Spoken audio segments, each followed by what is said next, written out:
Hello friends, in this video we are going to cover some basic concepts of some experiments which I have listed above. Let's see the logic gates. The truth table for the AND gate. If we give both the inputs as 0, the AND gate will give the output as 0, which is shown with the bulb which is switched off.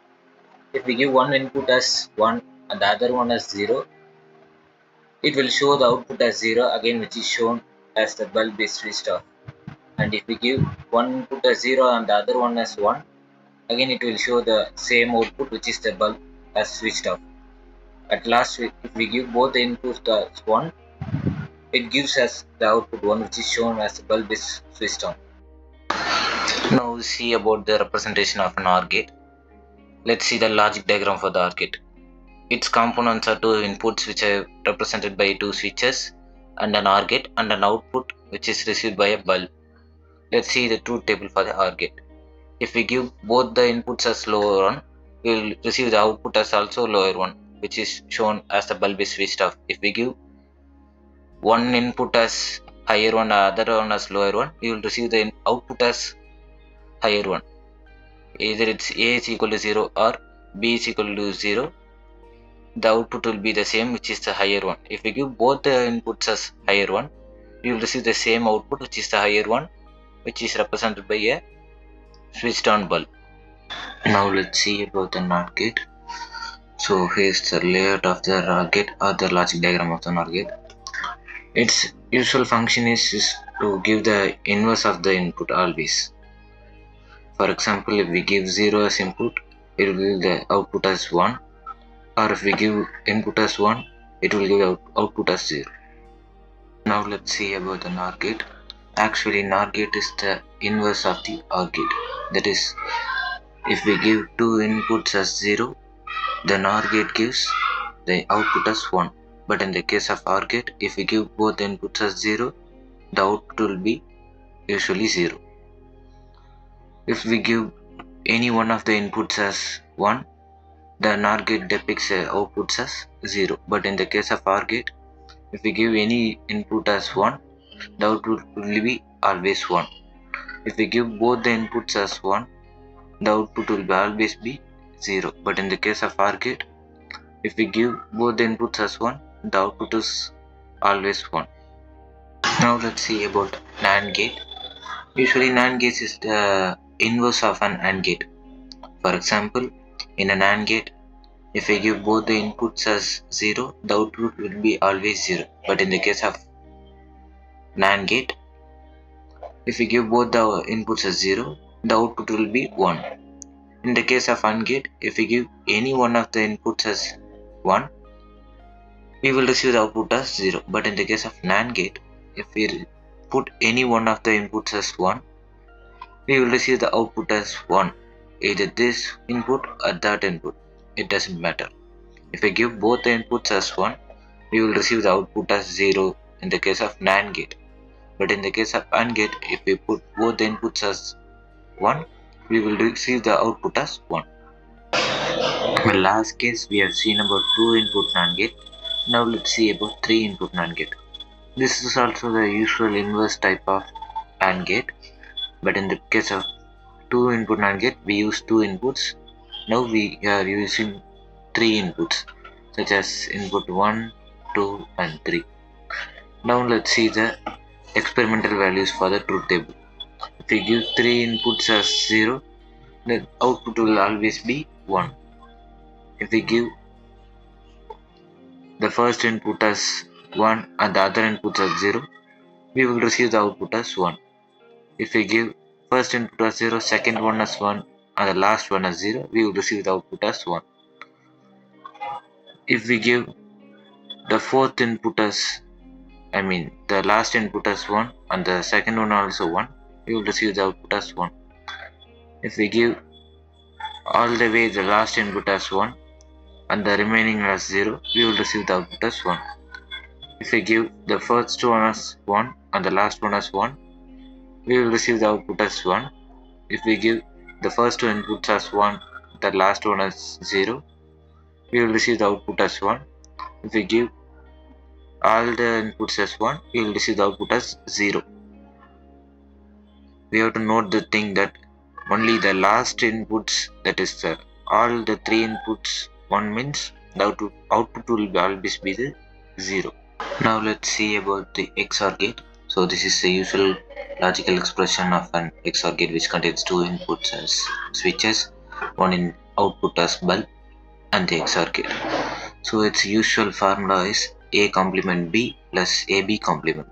Now let's see the experimental values for the truth table. If we give both the inputs as 1, we will receive the output as 0. If we give any one input as 0, either this one or either this one, we will receive the same output, which is 1. But if we give both inputs as 0, we will not receive any output, or the output is 0. Now let's see about half adder. Usually the half adder consists of a OR gate and an AND gate. Here the OR gate is connected with 2 inputs A and B. From the same 2 inputs, the AND gate is also connected, and the OR gate is connected by an output which is represented as sum or S, while the B input is connected to the AND gate, and the output received from the AND gate is known as carry or C. Now let's check the truth table for this experiment. If we give both the inputs as 0, we won't receive any outputs both in the sum as well as carry. But if we give any one of the input as 1, for example if we give A as 1, we will receive the output in the sum as 1, as you can see here. Or if we give B as 1, we will receive the same output, that is in the sum as 1, you can see here. But if we give both the inputs as 1, that is A is equal to 1 as well as B is equal to 1, we will receive the output in the carry, as you can see here. So this is the usual representation of an half subtractor. The difference between the half adder and the half subtractor is the presence of this NOT gate. Now let's try the truth table for this half subtractor. If we give both the inputs as 0, the output will be 0 both in the case of difference as well as borrow. In the previous case, the half adder consists of 2 outputs which is named as sum and carry, but here in the half subtractor, the 2 outputs are named as different and borrow respectively. Now if we give the first input as 1 and the second one as 0, we will receive the output at the difference as 1 and at the borrow as 0. If we give the second input as 1 and the first one as 0, we will receive the output at the difference as well as borrow as 1. If we give both the inputs as 1, we won't receive any outputs both in the difference as well as borrow. So this is the representation of a full adder. So usually full adder is made up of 2 half adders, as you can see here. Here is one full half adder and here is the another half adder. So the components of the full adder are 3 inputs which is represented as A, B, C in, and 2 XOR gates, 2 AND gates, 1 OR gate, and 2 outputs which is represented as sum and the other one as C out. Now we can try the truth table using this experiment for the full adder. If we give all the inputs as 0, we won't receive any output, that is both the outputs will be 0. If we give A as 0, B as 0 and C in as 1, we will receive the output at sum as 1 and the carry as 0. If we put A and C as 0 and B as 1, we will receive the output at the same sum as 1 and the carry as 0. When we put A as 0 and B and C equal to 1, we will receive the output at the C out, that is carry. When we put A as 1 and B and C is equal to 0, we will receive the output at sum. When we put the input A and C in as 1, we will receive the output at C out as 1. while the other output sum is equal to 0. When we put A and B equal to 1 and the last input C as 0, we will receive the output at carry, that is C out is equal to 1. When we give all the inputs as 1, we will receive the input both at the sum as well as carry as 1.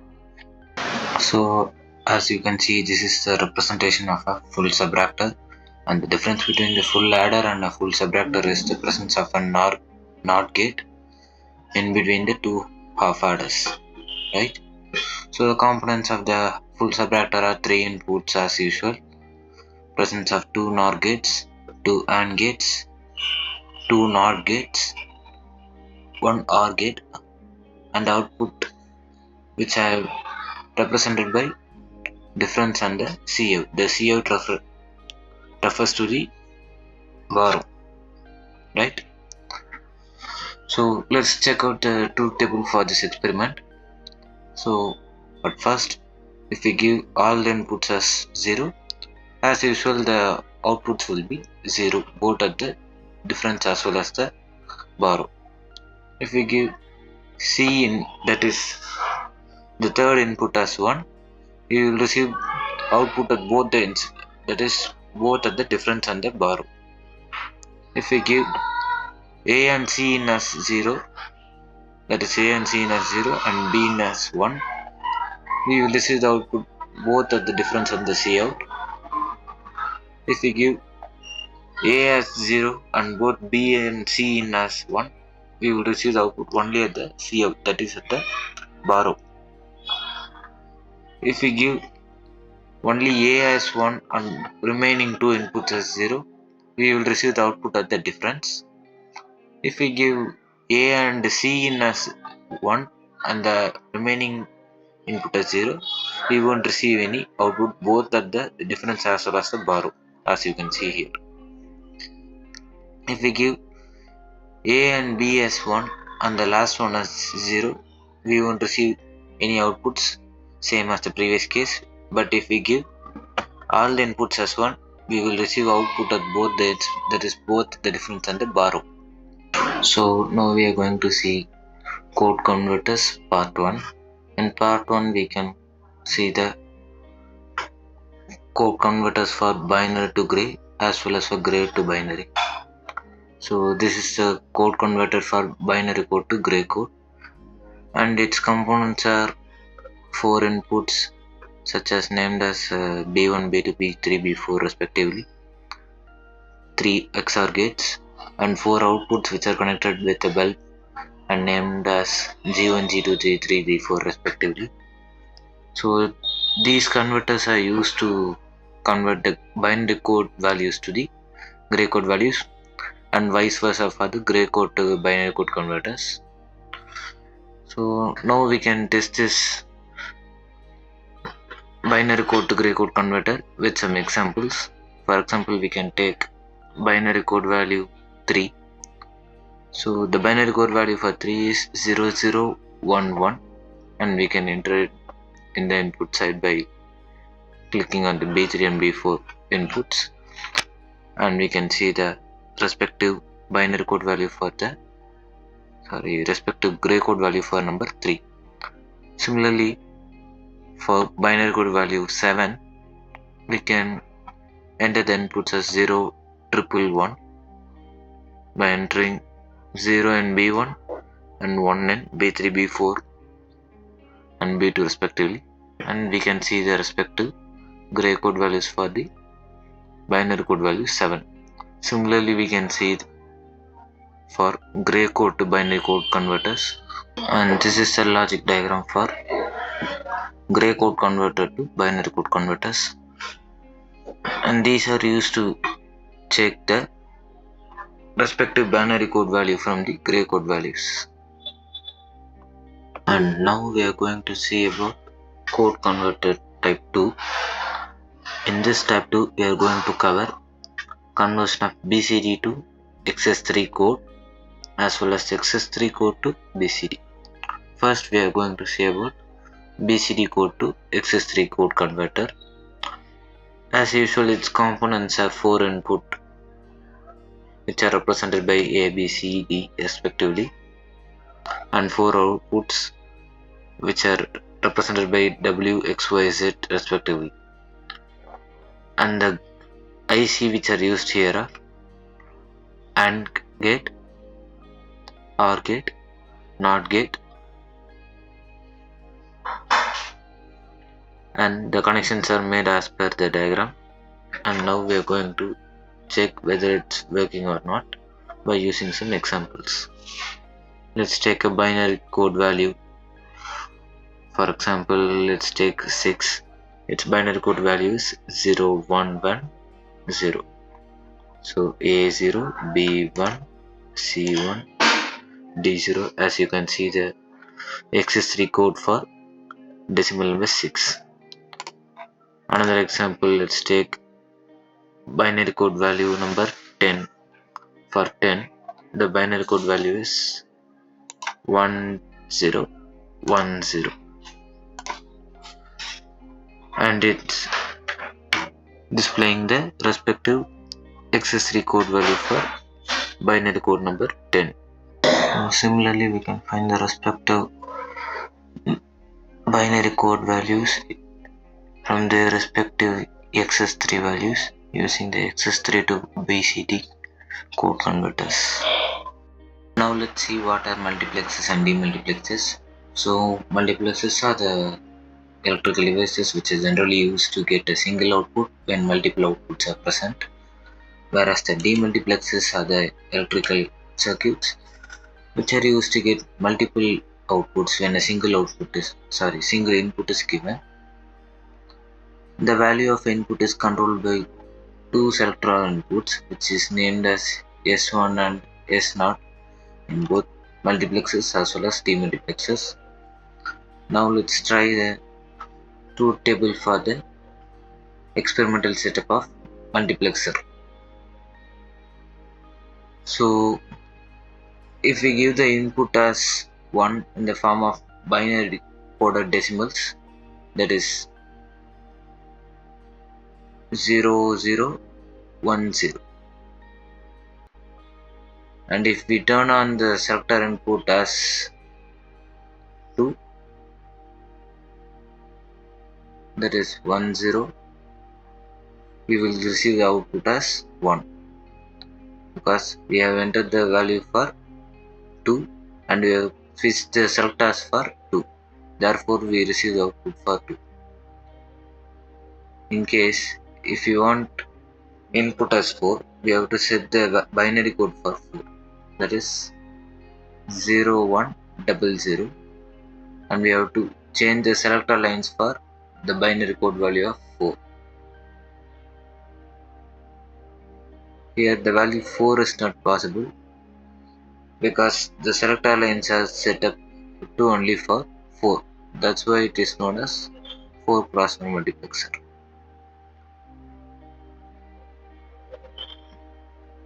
Whereas in the case of demultiplexers, the scenarios are same. The only change in this is number of inputs are 1, whereas the number of outputs are 4. Let's try the experimental examples for demultiplexers. If you want the value for binary code 3, we have to set the selectors for binary code 3, that is 1 1, and we have to turn on the input so that we will receive the output at 3. In case if you want the binary value 0 as the output, we have to set the selector lines for the binary code 0, that is 0 0, and we have to turn on the input. We will receive the output as 0. So this is a structural diagram of an encoder which consists of 7 input values and 3 output values. Here quad 4 input OR gates are used to get the outputs, which are connected with that bulbs, as you can see, and this is an 8 to 3 encoder, that means which is a inverse function of a decoder. It gives the respective binary values for the given octal values.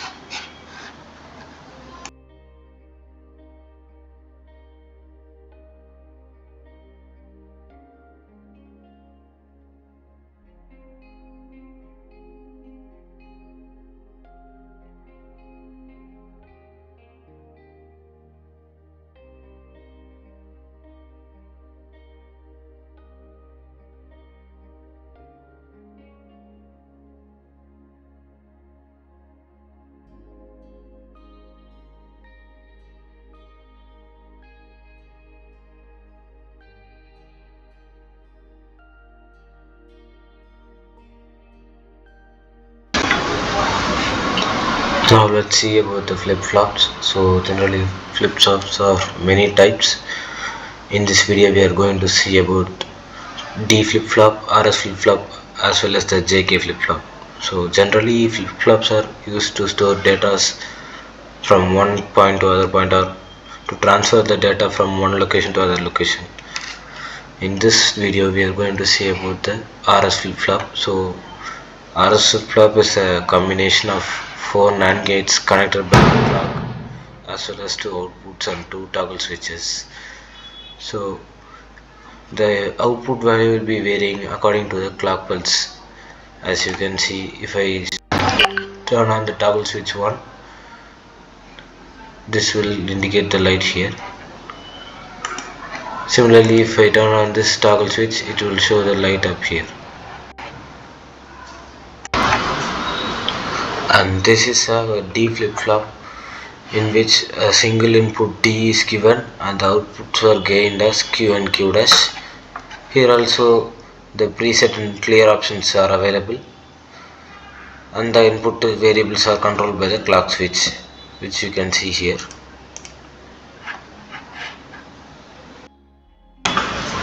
So now let's see about the JK flip-flop. As you can see, this is the construction of a JK flip-flop, which consists of J and K as two toggle inputs with the clock pulse and a preset button and a clear button.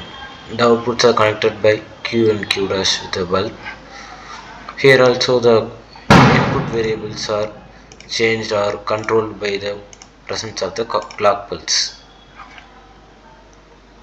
And thus we are coming to the ending of this video.